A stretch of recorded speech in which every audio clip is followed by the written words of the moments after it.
Караванда жеке ишкердин үйүнө ок атуучу куралдар менен аскердик формада кирип карактагандар кармалды. Алар УКМКнын атайын операциясы жүрүп жатканын айтып, кадимки укук коргоо органдарындай түр көрсөтүшкөн. Анткени ишкер акча алмаштыруучу жай иштетет. Кирип келген каракчыларга үй ээлери каршылык көрсөтө алышкан эмес. Солдатский формада эки киши кирип келди биринчи. Экөөсү эле кирип келди. Анан сразу эле жаңгарда кымылдабай эле отургула бизге ушундай тапшырык келген, Ташиевден, Бишкектен келди ушундай тапшырык. Азыр бардык незаконный валюта менен иш кылган адамдарды үйүн тынтуу кылтабыз деди. Азыр бардык валютчиктердин үйүндө бизге ошогон ишчилер бар деп ушундай деди. Анан биз ушу жерде турдук эле, домохозяин где деди. Атам ичкери канада өзү эле отурган. Анан атамдын алдына бирөөсү кирип кетти, бирөөсү биз менен калды. Колубузду сразу эле байлаган жок. Жаңарда кымылдабай эле отургула, уважаемый деп. Орусча эле сүйлөдү бирок. Бул учурда үйдө 61 жаштагы үй бүлө башчысы, анын кызы, келини жана башка коноктор болгон. Көп өтпөй кол салгандар үй бүлө мүчөлөрүн бир жерге байлап, баалуу буюмдарын талап кыла баштаган. Алар үйесин ур токмокко алып, үйдөн сейфти таап ачууга аракет кылышкан. Бирок ал ишке ашпай, накталай акча жана 6 телефонду алып чыгып кетишкен. Ушундай болуп атат, биз валютчиктерди текшерип атабыз эже деди эле. Апам все равно паникада болду. Анан алар сейфтин үстүндө акча турган 10 000 сом. Ошол акчаны алганын атам көргөн экен. Анан бир-эки нерселерди тынтып, ошол үйдө тынтып салышканын апам көргөндөн кийин апам мага документтериңерди көрсөткүлө деди. Биз документ сураш вообще немеде жок.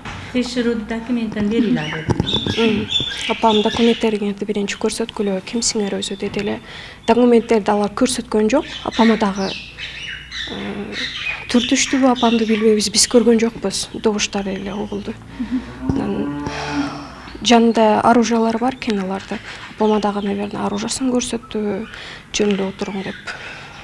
Булар жаман бизди коркутtu. Кол салгандар бизди аябай коркутту, жаман акыбалда калдык. Кичинекей балдар да бар болчу. Алар да ыйлап, коркуп, ызылдап жатышат. Коркунучтуу абал болот экен, үчөө тең урунуп, кара беткап кийип, курал кармап турса коркот экенсиң. Жолдошуму биздин көзүбүзчө аябай токмоктоп, акча сурап жатышты. Мен аябай ызылдап, жардам сурап баштаганда качып кетишти. Из жашырып кеткен кылмышка шектүү эки жаран Бишкек шаарынан 2 күндөн соң кармалган. Шектүүлөрдүн бири үйү күрөөгө коюлуп, ири суммадагы акча керек болгондугун негиз кылат. Үйдүн банкка өтүп кетип, ошол кредиттен айдан ошол деме болуп калды. Просто кирдик, жаш балдар бар экен, кайра чыгып кеттик. Бирөөлөр келип калганда чыгып кеттиңиздерби? Жок, ошо жаш балдар бар. Үйүм уже банк балансына өтүп, азыр даны время аукционга коюлат. Зачем вот это преступление совершил? Трудности жизни были, Вот поэтому это совершили.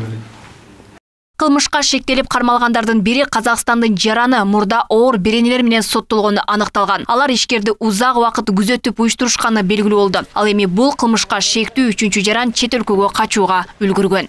Окуя болгон жерден карактап, эми аялы чыкчакты үлгүргөн акчалар бул 10 000 сом менен үй бүлө мүчөлөрүнүн жана өзүнүн баягы үйесинин 6 телефон, кол телефонун алып кетишкен. Возможность ошол гана болгон да. Эгерде көбүрөөк убакыт болгондо, может баягы сейфти дагы талкалап кирип алып чыгып кеткени даярдык көрүшкөн булар. Ошого даярдык көрүп келишкендиги бирден бир далилдери катары булардын ошол кара чүмбөт кийингендери, даярданганы, военный форманы кийингендери, ок атыш куралдары көтөрүп киргендери, үчөөндө тең болгон ок атыш куралдарчы. Одан сырткары бычак ошолор менен кирип алып туруп, ушул каракчылык действияларды кылып качып кетишкен.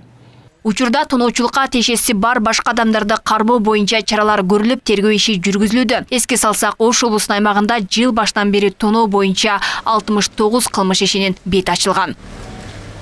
Алмагүдерке Байгызы, Шахрух Иминжанов, Ош ТВ.